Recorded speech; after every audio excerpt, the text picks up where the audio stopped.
just like to say that we'd like this to be a discussion, so if you have any questions as we're going through the presentation, please don't hesitate to interrupt and ask. And as we're going through the pool options, any feedback you have on anything we're saying, that's why we're here. Okay, so I'm going to turn it over to George. He's going to run through the presentation, and let's have fun with it. Good evening. Thanks for coming out. So just as a reminder to the process that we're going through, we're looking at the need, and that included evaluating the condition of the current pools, looking at area demographics as well as the potential user groups, and the kind of the historical usage of the pools. We also, as Todd said, had 2 community meetings to get feedback on what do you want, what do you don't want in the new facility, how much are the facilities used today. And so that drives our program requirements, which is what we will show tonight, where we'll look at several different options and layouts for pools for both Jackson Lick and Penn National Hall Manor, and look at some preliminary cost estimates. And then finally, once we get the concepts nailed down for our next meeting, is when we'll have the operational side of it, where we'll look at expenses and revenues for the facilities. When we look at the audit findings, we audited both Jackson Lick and Penn National Hall Manor. I'm not sure which one. I hear it called both from everybody. So we found structural issues with both facilities. We also found, and that means cracks in the pool, where the concrete is shifted over time and separated. We found that both pools lack ADA accessibility. In terms of the 2010 standards, specifically the top pool, as well as the larger pools. We also found that the mechanical systems are pretty much original to the facilities and do not have the modern features that we would typically find in a mechanical system, like an automated chemical controller and a high-rate sand filter and things like that. And then we also found multiple issues with the deck. At both pools, you can see the lip that is being created there by the decks shifting and sinking at Jackson Lick. And similar issues at Hall Manor. Again, it's the structure, the ADA accessibility, the mechanical systems, the shifting deck. And so really the outcome that we took away from it is seeing that the facilities are already 35 plus years old, that there's really not much that's salvageable with it. You could salvage the whole, right? That if you demolish the pools and rebuild, you could salvage the whole. But really, the concrete, the mechanical, the deck all needs to be pretty much ripped up and start fresh, right? And so that was pretty much our findings for those. I'll let Nick kind of talk about some of the bathhouse items that he noticed while doing the facility audit.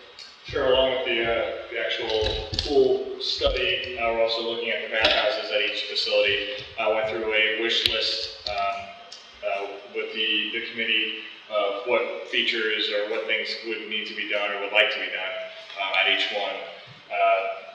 Just running down the list, there'd be making them ADA compliant, that's entrances, benches, the changing stalls all throughout, the plumbing fixtures, the sinks, toilets, shower facilities, would all, the wish list would be to be redone and just updated, modernized. Some of the portions of the bathhouses tend to get vandalized. There was a desire to make sure that any materials used in renovations to the bathhouse would be durable and could resist vandalism. More natural light let into. Right now there's some clear story windows around the changing areas that are let in diffused light, as well as skylights.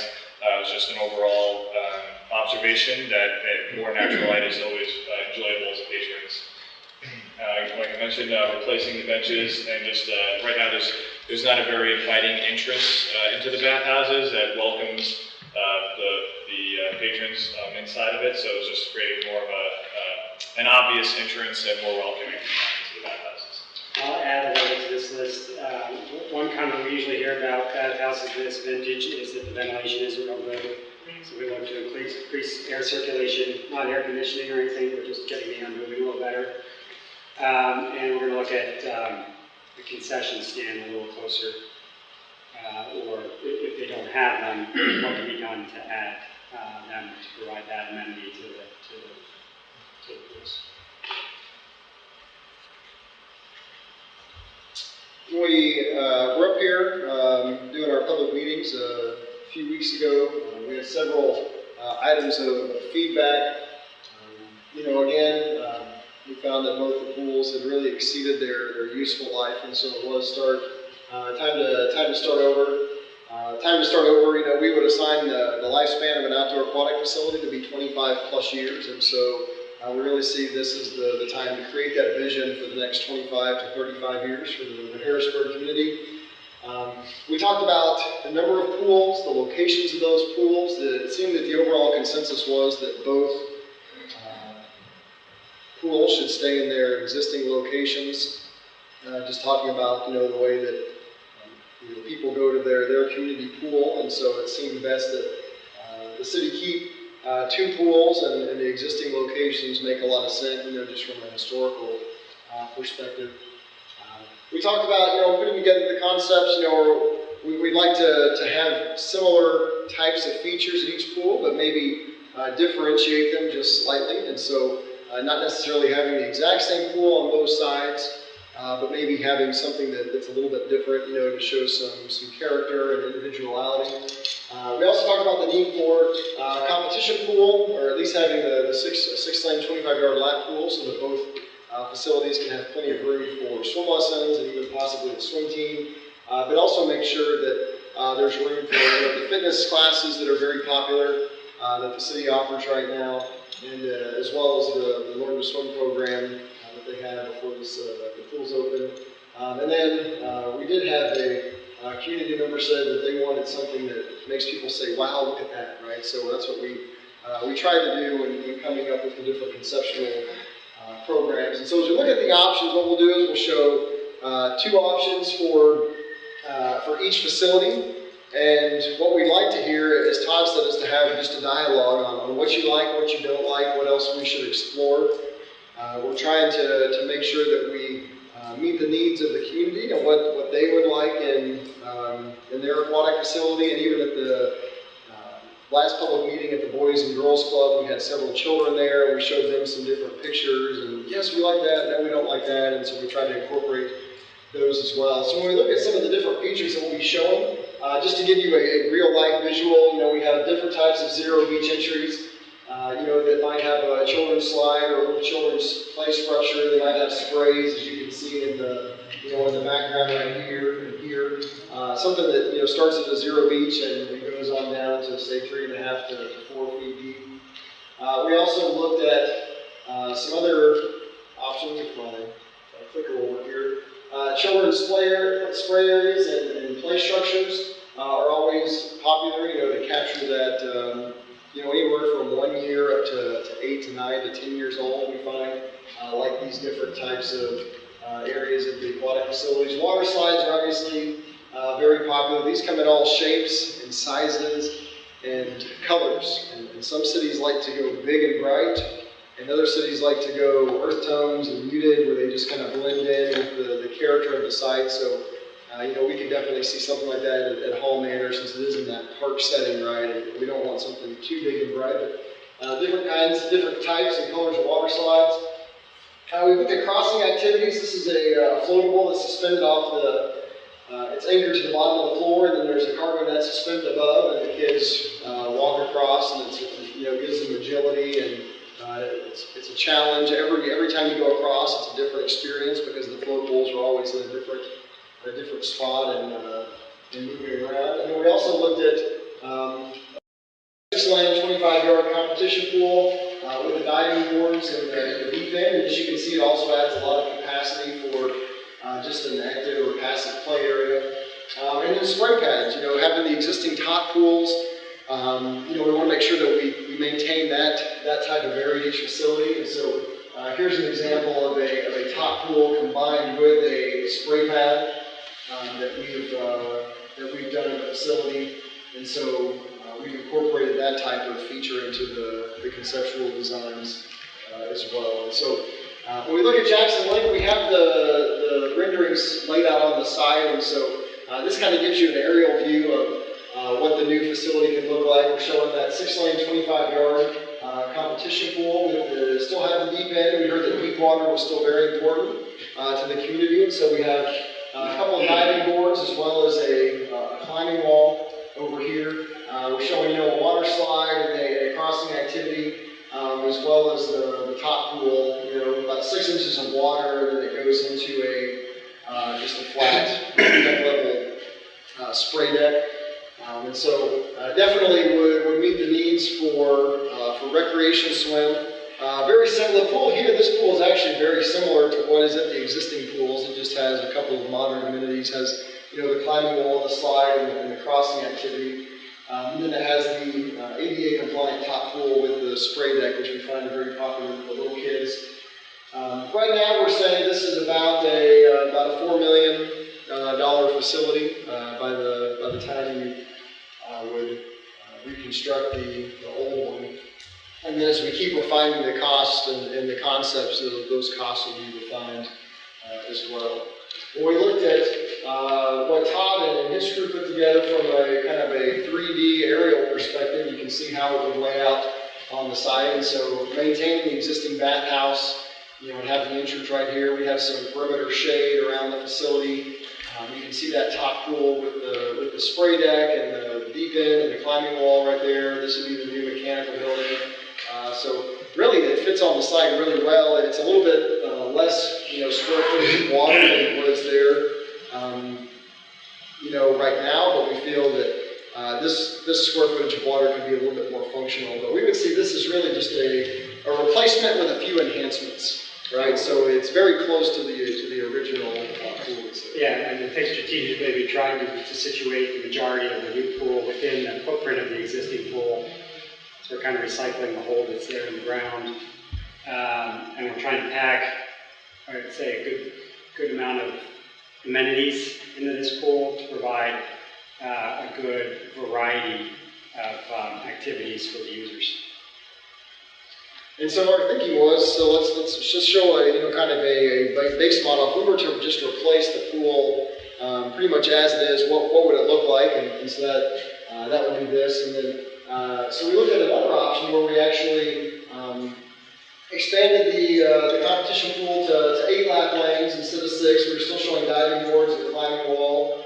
We were still showing a crossing activity. But then what we did on this option was to expand out to a zero beach entry, with some spray features and the children's play structure again, which we find are very popular. We find that the moms with small children love this area because they can keep watch on several kids. We also know that sight lines are very important to moms and dads who are taking their children there. They want to be able to sit at one spot in the facility and see the 3-year-old playing right here, see the 3-year-old's twin brother playing right here, the 8-year-old on the slides, and the 13-year-old on the diving boards. And they want to be able to see that from one perspective. And so this one really has the same amenities, but it's enhanced because it does have that zero beach entry, and so there's a little bit more pool space. You'll notice that the Pleasant has the 2 larger water slides, and so the cost has gone up slightly. It's about $7.4 million is our kind of our first run at the cost estimate, because we've increased the lap lanes from 6 to 8 lanes, as well as added that zero beach entry. And the slides go into its own catch pool, so it's its own separate body of water. We're looking at a 3D view of how this could look. Again, it fits on the site very well, situated very much like the original facility is. We have a little passive area right here, just off the zero beach entry, just a little, we can see that as a little passive area with bench seating where, moms and dads and kids can just hang out. We have the diving boards, the climbing wall, and the slides that drop into their own catch pool. So when we looked at going to, across town to Hall Manor and tried to see what we could fit there, what we did is ended up showing, very similar to option 1 for Jackson Lake. Again, a replacement of what's there with a few enhancements with the top pool and the splash pad, the water slides and the lap pool with the diving area. mechanical building again in the same spot. And so, we find that this facility would definitely cater to the community over there in terms of really wanting to have a facility that is multi-generational and it appeals to all ages. So there's something for everyone. So from the 6-month-old who can sit in the top pool with their mom, to the 3-year-old who can run on the spray pad, to the say 7-year-old that can do the crossing activity and the water slides, and then when they get to 8 to 13 years old, they'll probably hang out a lot in the deep end as well as on the boards and the climbing wall. We got the lap lanes in there. If we're going to build a rectangular pool, it's always an advantage to go ahead and put the lap lanes in there so we can use them for swim lessons and swim team, and as well as it just provides a lot of capacity for the facility. And again, since it's very similar to Jackson Lake, and so the cost is very much the same on this one. There's an aerial view of how it could look at the park. For reference, obviously the existing bathhouse with the men's and the women's lockers here. We have the the existing concession stand is right here, and here's the park playground that's just on the outside of the pool fence. And so you notice it fits very well in the existing site. One of the other things we heard, that shade would be important to incorporate into the facility so people can take a break from the sun in the hot summer, and so we've done that as well. And then we went to the kind of expanded view. Again, very similar to what we're looking at Jackson Lick. We incorporated that zero beach entry with the play features here. We included a separate spray pad that's just off of there. We had the slides into its own catch pool, as well as the lap pool down here at the bottom end. So again, it just fits very well. It's a little bit less square footage again, roughly maybe from say 10,000 to 11,000 square feet of pool surface down to about 7,800, 8,000 on both of these. But we find that there's still plenty of room, and it's also very a lot more functional than the existing design. So looking at what Nick and Todd put together from the 3D perspective, you can see how that would look in the park, and would definitely be a great asset to the community over there. And so that's kind of a quick run through. I hope I didn't run through it too quick, but would love to stop down and see what questions and comments and discussions you have. I can kind of leave it on. I'll leave it on this last one that we showed at Hall Manor, Penn National, just to kind of keep examining and analyzing as we're discussing. But we'd love to answer any questions or comments that you all have at this point.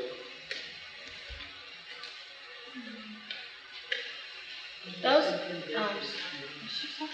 No, you're good. Yeah. those estimates, that includes the bathhouse and everything too, or is that just for the pool? Correct. Yeah. So and what we're looking at there. We're looking at a project cost, and so not only just constructing the facility, but then also looking at all of the fees associated with it, permitting and surveys and design fees, and allowing for some inflation in that cost as well. And will that cost to also transfer over to the community, like as far as increase pool rates, that's a whole nother? So that's what's next. Right, Okay. is to look at what do we see as the value for this facility. And so when we work with communities that have historically had pools that cost $1 or $2, to get into, there's always some hesitation on the community's part about raising those rates.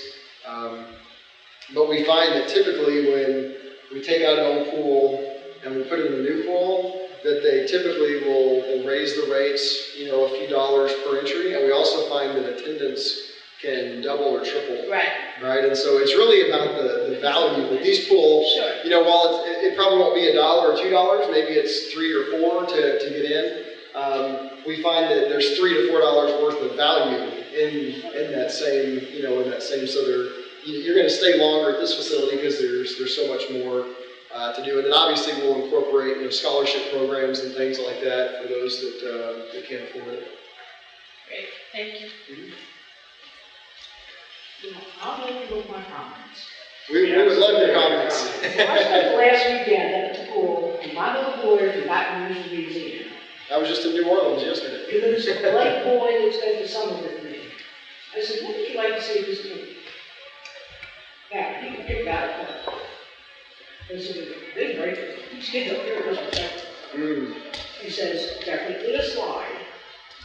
Fix up the bathhouse. He said, get rid of that concrete and put tile down. That's much better. This child was just unbelievable. He said, basketball court would be nice and full.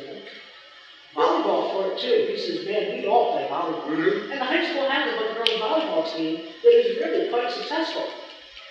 I mentioned other things, he goes, no, they break it. And he's absolutely right. Right. Like the umbrellas, this thing, the shade you have, Mm-hmm. please don't use umbrellas, they'll get broken. I told Kevin to stop buying umbrellas, because they don't take care of it. Shade, something permanent. Yeah, But, that's, you know what I mean? that's kind of what we're depicting here. I don't know if you've seen them before, they're tensile fabric structures, so they're on a steel, or they're anchored to 3 steel poles at the corners, and then cables, and the fabric's pulled Yeah, tight. something that's more. And they're high durable. enough that nobody can reach them. Yeah, something that's more durable, because it's like, why should you spend money on stuff that's going to break? Splash pool is absolutely wonderful, they love that. Mm. Big thing is a slide. Big thing is a slide. But I do have a question about the beach entry. Are there railings on that somebody that's handicapped? Yes. Jackson lived with a lot of handicapped people. Mm-hmm. So, And they love our ramp because people have even taken wheelchairs down there and got off and got in. Right. so we would use the zero beach entry as an ADA entrance. If you go back to that slide, George. Typically, yeah, that one works. Typically, we use one side of it, and we run handrails Okay, what, down yeah. there. Because I'll tell you know what, they would, a couple of years ago, I had a man that had both his knees done, and he had 2 canes. He loved coming to the pool, because it was easy access to him on his ramps. Yep. And he just, it was therapy for him. I've had handicapped boys in wheelchairs. A boy with cerebral palsy. The wheelchair could actually go in the water. They loved the ramp. And they said it's the only place we could bring him. You know. But as far as raising the rates there too, I lost more families this year that went over to Des Moines, and they'll pay the $10 to go out to Des Moines because of, oh, they got a slide. My kids want a slide. Yeah. That's all they want is a slide. You know, I mean, it's like, give them a slide. They want the variety. They Yeah. get bored easily, right? They get bored playing basketball, so they go on the slide, and they maybe come back and play basketball. But they, Yeah. you know, they need Need something to do. stimulated, right? I mean, all they ask for is a slide, and like the cheap is with the daycare and everything, and it's like, yeah, give us some shade. Jackson Lynn has no shade. What's great about having a variety too, it creates interest year after year as the kids grow up, like George was talking about, so they can utilize different features as the child grow. And also, variety keeps them entertained all day long for those that will need to get dropped off and stay at the pool all day. We had a conversation about that. It's just an open body of water. It's easy to get bored and start getting violent or doing something else, and where you can have an activity to do, and then move on to another activity, The only objection do I have, because I've said to Kevin, get rid of one of those diving boards. We don't need 2 diving boards, because they congregate on one and jump off the other. That's a problem. Right. You know, so it's like, do we need 2 diving boards? You know, give us some basketball courts in the water. Yeah, we do. We've got a couple of basketball nets. You can see one is shaped there on the side of the pool. Yeah, right there. Right there. So Is that one of those basketball things? yeah, we have one on either side. Yeah, they would love that. Yeah. And he said about volleyball, because we play volleyball. A lot of girls play volleyball. And you can integrate volleyball net pretty easily. I mean, Yeah. if there's a sleeve in the bottom of the pool for one of the poles and one on the side, it's pretty easy to You know, accomplish. they like volleyball, he said that would be great to get a volleyball court in there. I mean, this kid, I trust this kid too. I mean, he is just the most polite little boy, and I think he doesn't come around here. And when he said he was from down south, I said, oh, okay, that explains. Most manners, oh my God. And I just sat here with him and I said, tell me what you would like to see in the pool. You know, and the big thing is a slide. The sliding basketball. Yeah. That's great. But I mean, my family was disappeared this year. They all went the other morning. I used to have so many families. I used to call Sunday family day. They all disappeared. Hmm. Yeah. A big part of it too was the bathhouse. They're dirty. They're a mess. Yeah. I mean, I was happy when Kevin got his new toilet paper rolls and sanitizer things. I was happy with that. It's like, but no, they're a mess. But they're beautiful, but I don't think we need elaborate stuff. The splash pads are great. I don't, the kids would love that because they got these baby people now anyways. Right. Yeah. So if you go back to option one, is there a question, comment? Yeah, what's the associated maintenance costs, annual maintenance costs with these pools? And how much water exactly do they hold? Yeah, so we're in the process of developing those annual maintenance costs, and so we'll develop a budget for repair and maintenance. In terms of gallons of water, right now we're probably looking at 300, anywhere from 250 to say 350,000 gallons of water. So I wouldn't think it'd be that far off of what the existing pools hold. It's just kind of differently laid out. But I'd probably say still in that 250 to say 350 to 400,000 gallons. And the goal would be, option one is the more cost-effective option. That will probably be on the lower end of that spectrum, whereas option two would be on the higher end. But we probably also see option two generating a little bit more revenue. Option two is going to cost more to operate, but it's also going to bring in more revenue, where option one will cost less to operate, but it'll also bring in less revenue. So the reason I asked George to change this slide is we integrated a top pool with the spray pad because we don't have the zero beach entry in this pool. And the thinking was it'd be nice to have some shallow water for the younger kids rather than just the splash pad and then a 3-foot deep pool. And the hope is that if the top pool now has a play structure and maybe like a froggy slide or something, that the little kids are going to use that, whereas right now it's just a circle hole in the ground. And so even with this option, though it's not depicted, there would be ADA access into any option that we would show, and in the form of a ramp, most likely, and or a lift into the pool. So. Well, now the lift, who's qualified to use it? And you have to lift it at In terms of like the guest, Those terms is getting someone in the pool. so the facility staff would assist, but the new ADA standards require that the lift actually be self-operable. And so, so that the person that needs to use it, the mandate is that they have to be able, that the lift has to be able to get them in and out without having assistance from humans. Now, most of the time, the pool manager will assist with that, but technically the lift has to comply with the law that says that it needs to be self-assisted. So we need two means of ADA access, right? Is that Correct. Yeah, so a ramp is a no-brainer. The lift, if we could avoid using the lift, maybe have 2 ramps or... Well, Yeah, we have ramp, we can have a ramp or a lift, and then stairs, a ramp or a lift. So think about all the handicapped people. I really did not have, both his leg people did in a wheelchair. He'd go down so far in the ramp and then jump in the wire and then somebody would pull his wheelchair up, I got a lot of handicapped people traveling and I'm just thinking, okay, who's gonna do that? But I don't want kids to play on that lift either. Right, typically it's covered, they keep a cover over it during operating hours, and so that way if somebody needs it, the pool manager can take the cover off, but that's one thing that we want to avoid is having kids, use it like a diving board. And see, I look at some of that stuff too, and I think, oh, what do people do with some of that stuff, like even that little,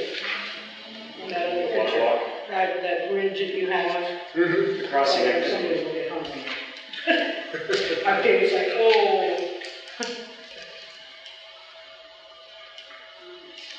Yeah, generally... Yeah, right there. Generally, when there's a crossing activity, the policy is it's one person at a time And there really has to be a lifeguard nearby, I think, Yeah. policing that. And this one, there's a lifeguard right here, and this whole area is designated just for this, so there's a lifeguard close by to make sure. Now, how deep's that water in there? It's usually about 3.5 feet deep, maybe 4 at the deepest. I think the water slide is a no-brainer, no matter what we do. I think that's a water slide. But the little boy did say to me, make sure it has water going down. So this child was just amazing. And I said, let's have a talk. A lot of times, depending on the feature, George Redkey, there's usually either a test or something that, depending on the age of the child, will have to pass in order to use the climbing wall or something to make sure that they're fully capable of swimming in the depth of water that's required for that feature.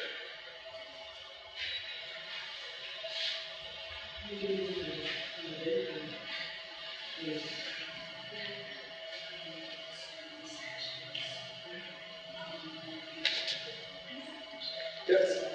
So you would just be using the existing pool house structures and just doing an interior renovation mostly, or? Correct, except for if there's anything that we can look into, like I mentioned earlier, for creating more inviting entrance or more obvious entrance. And that was, I think, more at Hall Manor, even though the bathhouses are pretty much identical at both. I know Hall Manor, there's, you have the gate entrance right to the pool deck, or an entrance into the bathhouse, which is a little, tucked away and hidden. And we had talked about on our first meeting there, even if it was something as creating mural space for a local artist to create an inviting entrance right at the front entrance, the support for the overhang. Something that could be as simple as that, or some exterior improvements as well. Is there any room for any kind of landscaping or anything? What George and what we show around in the overhead depictions as well as the 3D, obviously the pool deck itself would be completely revised based on whatever design gets chosen and developed as the process goes on. So we'd look at adding landscaping features, more grass areas for lounging on, and as well as showing the deck. Like right now we have it's a conceptual depiction of all the pool deck and then the grass areas that are available, but certainly that would be included as part of the design. As well as theming, you can scale up and down landscaping and theming, a lot, depending on maintenance costs, how much do you want to maintain and what the goals are in the facility. Do you find at either facility, do people fight for a grassy area versus an open deck area for sun tanning, or they fight for shade spots more, or, how does it seem to work right now? They fight for shades. Fight for shade There's no spots. shade, so. Yeah. Those are really stark. I mean, there's just a fence and concrete, and it's kind of like, I don't know, it's just too stark. Dreary, right? It's kind of depressing. Yeah, so I mean, it's like, you're out in the sunshine, but it's like, Yeah. kind of, I don't know, too. That's not a good thing. It's fun. So what's the associated cost? You say the only thing that's left on either of the pools is the holes. Pretty much that's it. What's the associated cost with digging a hole for something like that? Or how much does that knock off of the cost of actually building it? It doesn't actually save that much cost, looking at the size of the facilities, because you'd have to fill in, part of it anyways. You might save, 20 grand on it's negligible considering the entire project cost. What does it cost to dig a hole for something like that? Typically, it's not, I'm not necessarily sure if we see it line itemed out just to dig the hole, because it's usually associated as more of a cost per square foot to build, the entire pool. Right now, we're seeing, anywhere from 190 to 250 a square foot to actually build a pool, but that's all inclusive. That is digging the hole, putting in the rebar, laying the plaster down, putting the tile around, building mechanical systems, piping, and all the equipment that goes with it. As George mentioned, at our next committee meeting, when we meet as a group, Councilman Hunsaker will have a detailed cost analysis of like the just the total fee breakdown, just kind of amazing. The operational costs, the just fitting in inflation, you have like so many line items of what has to be thought of, and part of the process that where they get the overall number at the end. So we'll have a much more cost-effective breakdown next time we meet as the committee group.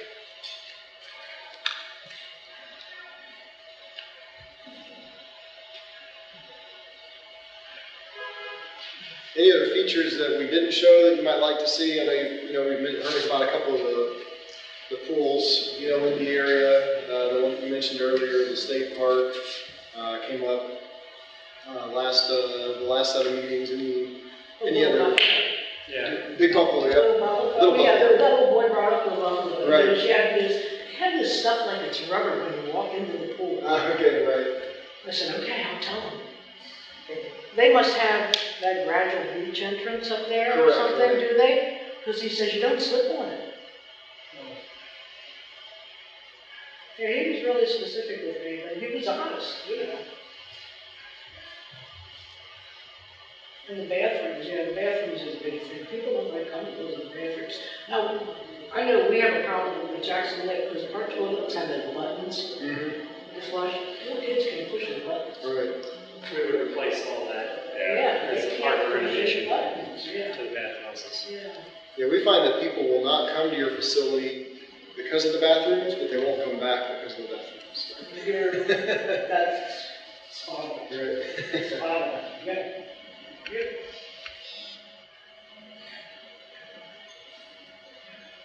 Yeah.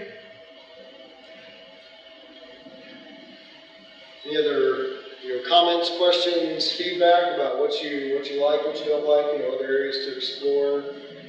Do you like the idea of having still like the idea of having very similar facilities at each site, or do we need to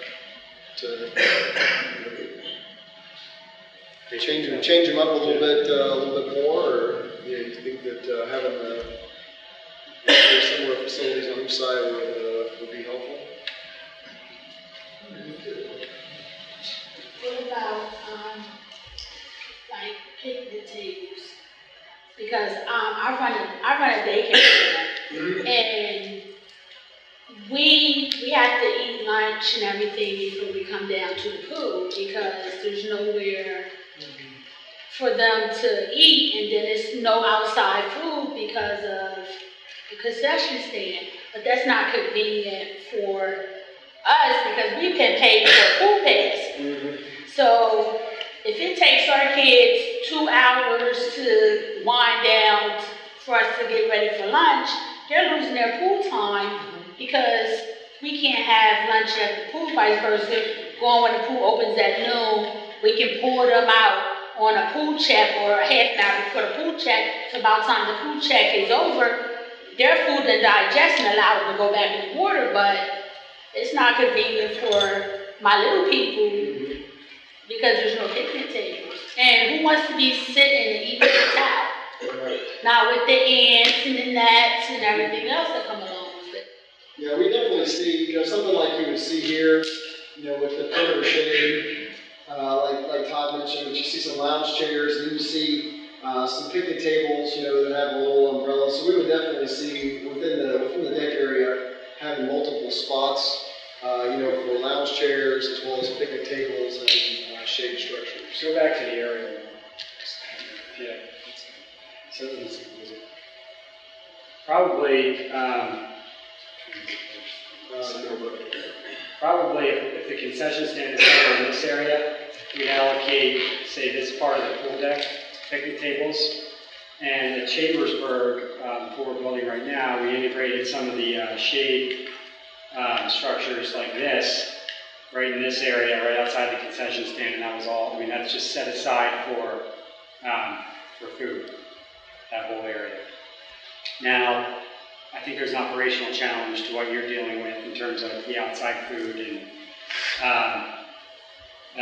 maybe there's a picnic area that's associated with the pool, but outside the fence. I think we'd have to talk a little bit more at the committee level about some of that, and understand, if somebody is bringing kids in, you know, in an organized manner like you are, is there a spot that they could have that's reserved for them for lunchtime?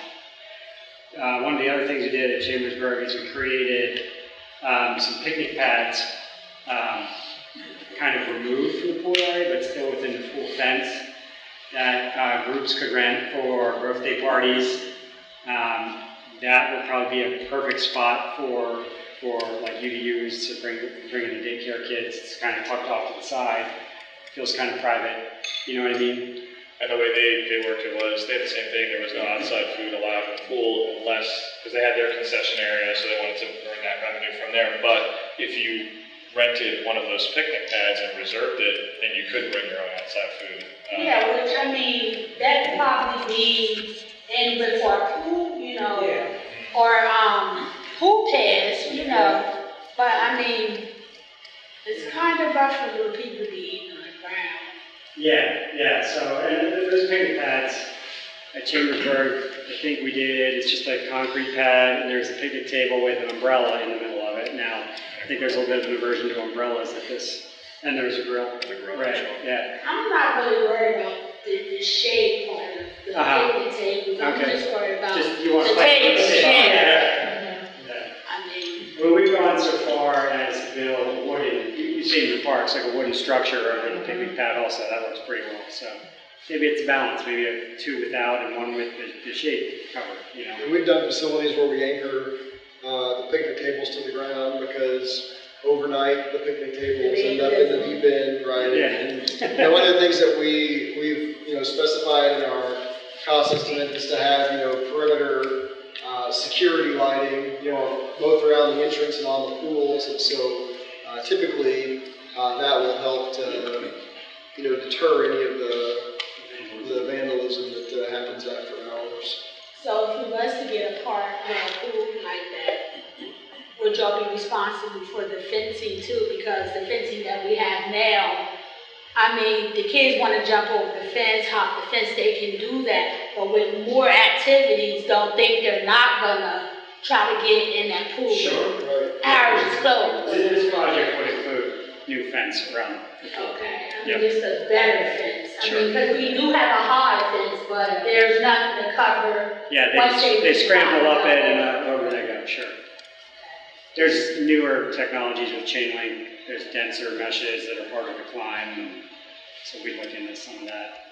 Cast iron, we've done facilities with cast iron, so there's nowhere really to put your foot to get a good grip to. If they don't go this way, they can dig too. They'll find a way in. I mean, we can eat groundhog to start it, and we can get, I'm just curious, because safety's gonna have to be another issue. If they want to find a way in, they can, we'll do our best to, specify the fencing that we'll keep them out.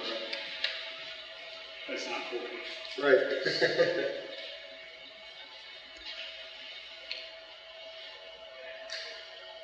So some of the features that we didn't incorporate, the lazy river, I think we heard at some of the earlier meetings that was not really necessary.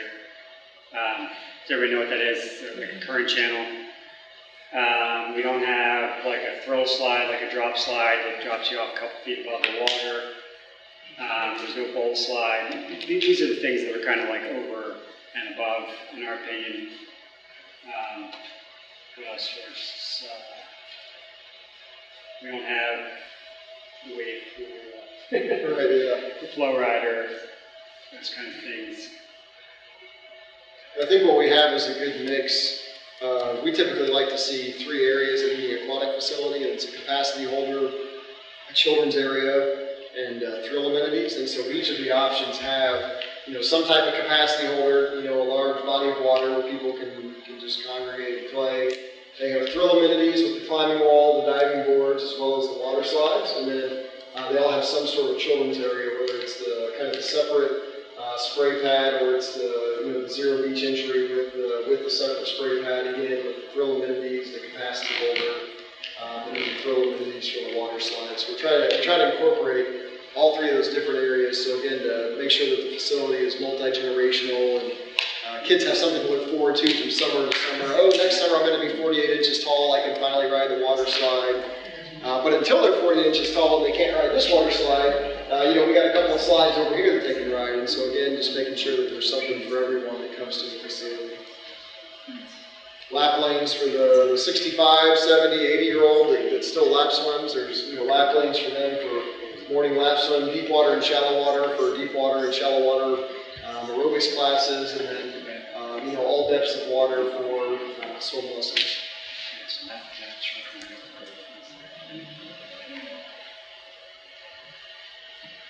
What else?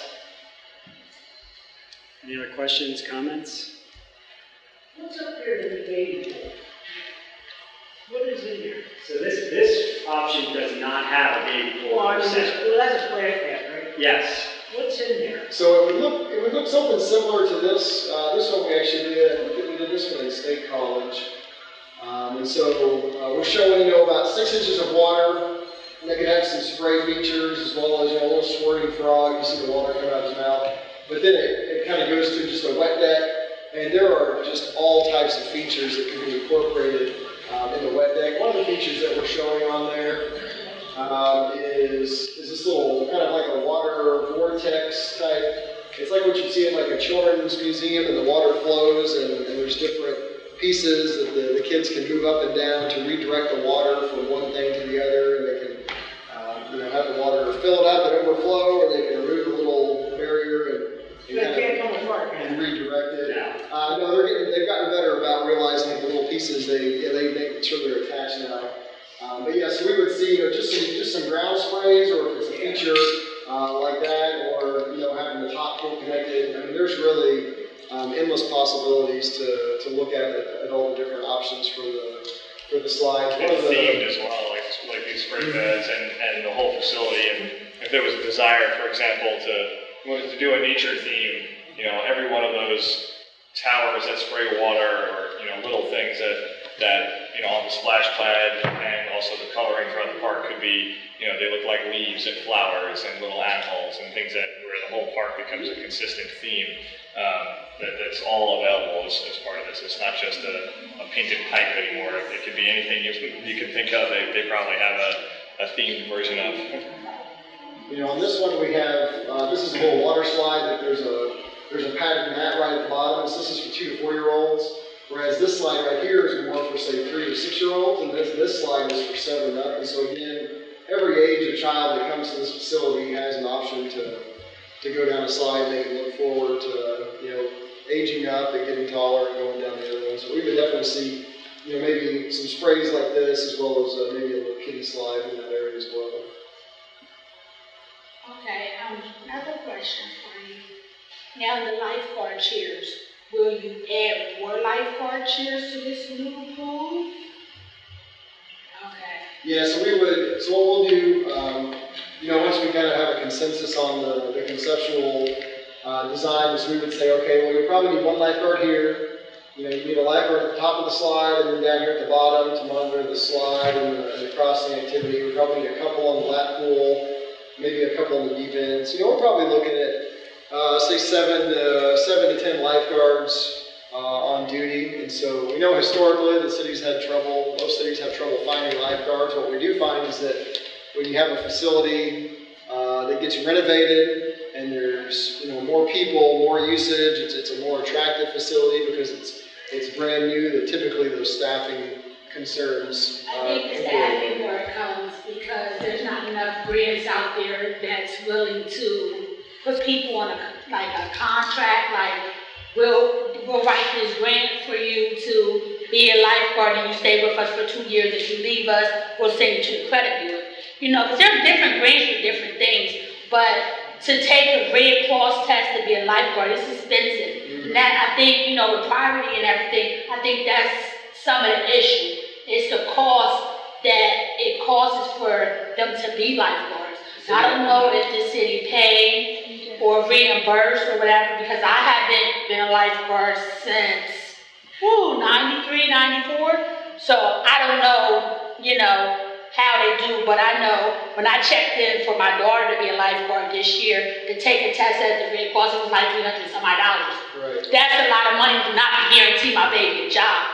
You understand what I'm saying? So I mean, just something that maybe us as a pool committee could try to search and see if there's some grants out there to try to get these young people motivated to become a lifeguard. And it's much harder now to become a lifeguard, vice versa, when I did it 20 years ago, or whatever the case may be. But I think it's the cost that it takes to test and the training for lifeguards. I think that's why it's a lack of lifeguards. I don't really think, people don't want to be lifeguards. Kevin did a good job the past 2 years getting people certified. Yeah, but no, what I'm saying, I'm not arguing with, No, I'm just saying, but I he did mean, a good job of getting people certified. But he's got to find people to do it. do it. I mean, yeah, but we gotta put it out there too. But there are places around.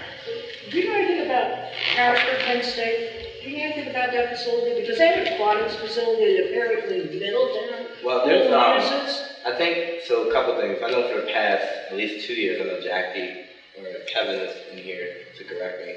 I know we've been willing to actually pay for kids to get their certification. Cause she'll tell you, both of my babies can swim. My 7-year-olds can swim better than probably half of their lifeguards that got out there.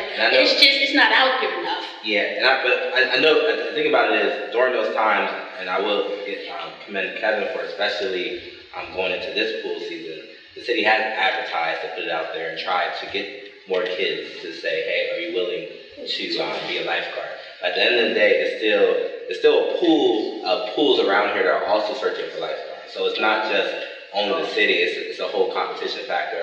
You have your complex pools, you have your other neighborhood pools, so there's competitive pay ranges and things of that nature, and ideas of other different summer opportunities that kids are going after as well. The second part about it, so your question is, I know Destiny, she talked to Hack, we passed that information along to Kevin as well. So I think we're going to try to establish a better relationship as far as using possibly Hack as a out-of-season training spot for kids. Yeah, because I know Hack does have a certification program. Red Cross is right up the street on 6th Street. I don't know anything about Hack certification, but I know if Red Cross, it's a arm and leg to go through. Yeah, and it's like, it takes labor. Yeah. And I know that Penn State, that's why I asked you if you knew anything about Penn State Harrisburg, because they must have a very good aquatics facility, because if you look at Middletown site, they're using Penn State Harrisburg to do their swim lessons. Mm-hmm. So you can't tell me you can't pick up lifeguards at places. Yeah, there's different. We also have the East Shore YMCA. Between the East Shore YMCA and there are 2 places within the city that have indoor pools. So, like I said, one of the things that, if we're talking about the city of Harrisburg in comparison to outside school districts, and even outside of the greater Harrisburg area, a lot of those school districts that we see on like the West Shore, Hershey, Berry Township, they have swimming programs. So it's designed inside the school's curriculum. So kids are designed, have interest in, start swimming from a young age, going to high school swim team just from that being around. I know when we lost the middle school years ago, that kind of went, to the wayside. But, it's just another dynamic that a lot of urban cities deal with. And that's why, making advancements to, our outdoor pools could lead to kids having a greater interest in swimming in general. Just like, we see the revitalization of the baseball players, we see a greater interest in kids in baseball. So, I think a lot of the things you guys are bringing up are great. I think as we begin to kind of map this out, I think it will lead to a lot of great opportunities in the future. Oh yeah, I think you're right. Yeah, I know, because I know 2 years ago, when Kevin agreed to only do the certification. These kids come to the pool. Oh, you know how to swim really good. You want to get certified? Yeah. Well, tell me they're going to come happy, Yeah, you did a good job there. Kevin, and another thing for you. Do you think with your new programs being in school, maybe come April when we start putting out the Parks and Recreation applications, if maybe we can offer it to the kids that are in a new program, because I know a lot of those kids were looking for summer jobs and they didn't get the summer jobs, because there wasn't space. But just for future references, I guess after the pool, but Well, we put the applications out at the school starting in January. okay, We went to, myself and Sasha went to 5 schools. We passed out probably 300 applications. We offered it to the kids all the way starting from January, February, March. We did have a lot of kids come in late. We had a lot of kids hired this year. We took some, but we didn't take it. You know, after a certain point, we were done. And to kind of speak to the point of the lifeguards, we have been offering the course.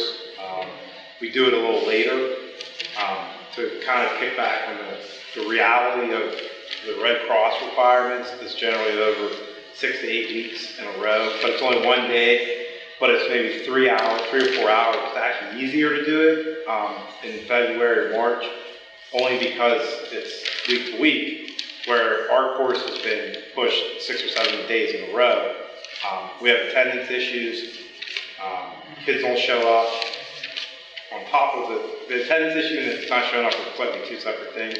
No call, no show, but if they complete the course, they have been given a job, but they also still are required to follow all the job rules.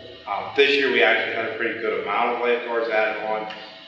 A few didn't work out, but for the most part, we were able to keep a lot that came last year, and with a lot of the new ones this year, our numbers were up. We weren't quite at that number, with, he was talking about 7 to 10. right. We weren't at the 10 number, but we were at the 7 and 8, which has been a dramatic increase from the years past. Okay, so this upcoming forward is January when you throw those applications out to the schools? We'll probably start in December and January.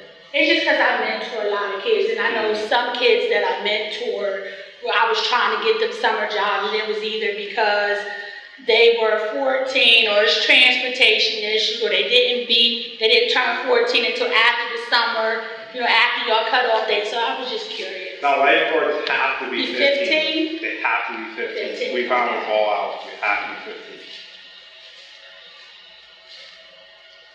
You have to go to the car. Sorry, throw you off task. No, it's good conversation.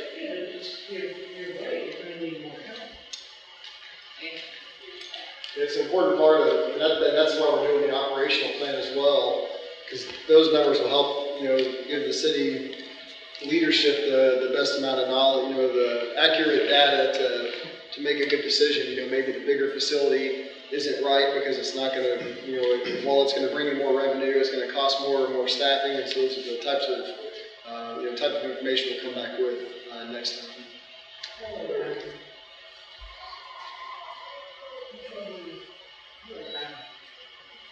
Oh, I like the slide second. for women, I like option 2. And I'm like undecided with, Jackson Lake, like which one I like, but I like the slide second. I think it's a nice format overall, both pools with both options.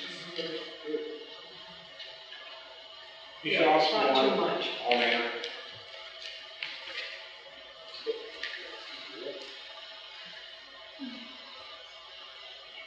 And so we've got a couple of different things here.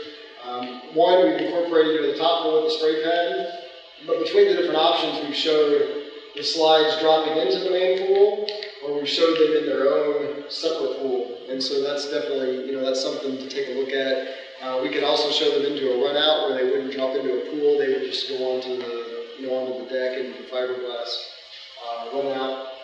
You know, we've also done pools where we've separated this pool and this pool, so these are 2 separate bodies of water instead of being linked together, but we're trying to show just different ways to piece the facility together to, you know, just provide several different options, you know, when we were looking at kind of refining the conceptual design for each night's meeting.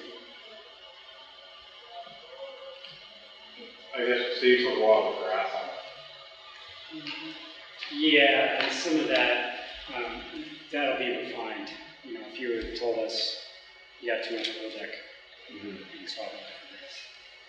Yeah, you know, at this facility, there was that weird fenced area, Yeah. but nobody, it's like, do people go in the fence area, do they not, what's the fence for? Well, That'd be a good place to put up. Purpose, we were sort of trying to figure this out recently. At the end of the summer, we think the fence was put up for a different reason. Sasha actually sort of spoke to a reason.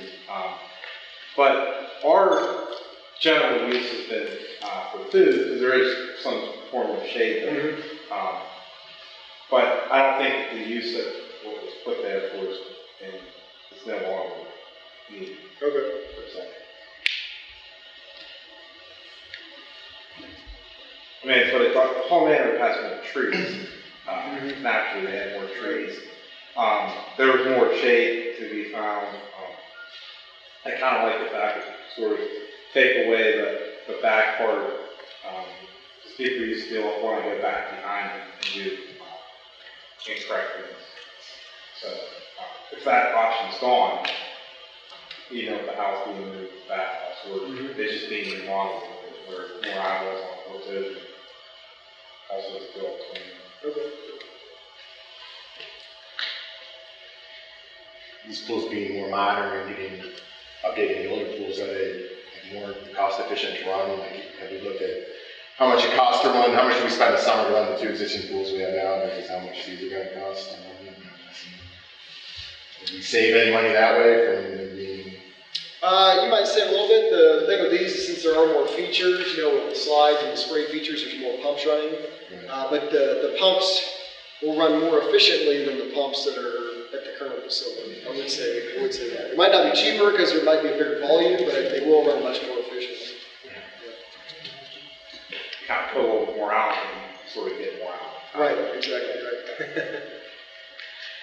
With the Jackson Lake, what did you do with the grassy area out from the concession stand? So in this area, Yeah. Oh, there still is there, okay. It would all be sort of open. right.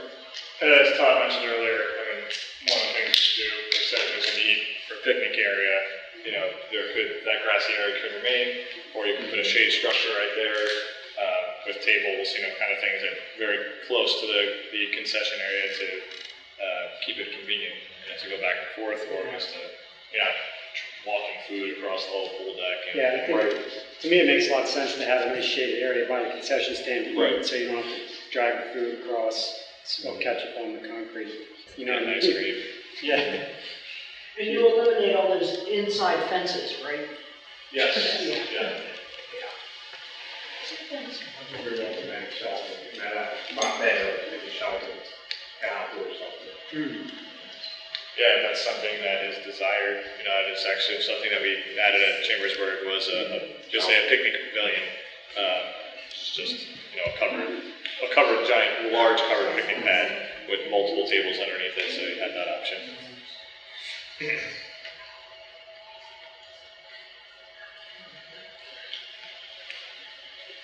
All right, if there's no other questions, we'll be up here if you have any other comments. Just to give you a little, you know, kind of brief next steps. You know, we'll take into account, you know, all the feedback we got tonight, which was great, and you know, make some refinements and revisions as needed, and then that'll help us further refine the cost estimates. You know, once we have you know kind of what we're moving forward with. That'll help us to lead into the revenue and expense analysis, and then finally, you know, we'll look at you know our final presentation, most likely to the city council here. Another, you know, I think we're looking right now at the beginning, kind of the first part of November, but that you know that's when we'll also look at implementation scenarios. You know, can the facilities you know, do one first and then the other, or you know, what could that like? But you know, ultimately that'll be a decision that the city leadership makes. But appreciate your time this evening. If you have any other questions or feedback, we'll be up here for a little bit. We'd love to discuss with you. Thank you. Thank you, everybody.